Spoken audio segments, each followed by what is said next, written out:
Hair ട്രാൻസ്പ്ലാന്റിന്റെ power എന്ന് പറയുമ്പോൾ അതിന്റെ റിസൾട്ടാണ്. നമ്മളുടെ കൂടെ ഉള്ളത് സിയാഫാണ്. സിയാഫിന്റെ 3 മന്ത് റിസൾട്ട് നമ്മൾ ഓൾറെഡി കാണിച്ചിരുന്നു. ഹൈ ഡെൻസിറ്റി ഹെയർ ട്രാൻസ്പ്ലാന്റ് ആണ് സിയാഫിന് നമ്മൾ ചെയ്തിട്ടുണ്ടായിരുന്നത്. കേളി ഹെയർ ആയിരുന്നു സിയാഫിന്റെ.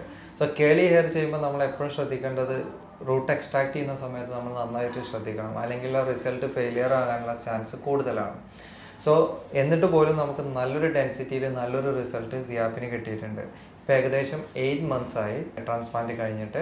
സോ അത്യാവശ്യം നല്ല ഡെൻസിറ്റിയിൽ നല്ലൊരു റിസൾട്ട്, പുള്ളി ഉദ്ദേശിച്ച പോലത്തെ റിസൾട്ടാണ് കിട്ടിയിട്ടുള്ളത്. പുള്ളി എന്നോട് പറഞ്ഞത് എനിക്ക് ഇങ്ങനെ ഹെയർ ലൈൻ വേണം, ഇങ്ങനെയാണ് ഞാൻ കോംബ് ചെയ്യുക എന്നുള്ളതാണ്.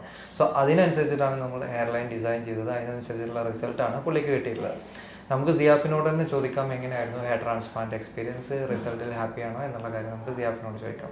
Hair transplant I did with Mr. Jasir, and it was really good service. I will definitely recommend this clinic. How was the service like? It was really good. It was really amazing. Okay. Thank you very much, Siaf.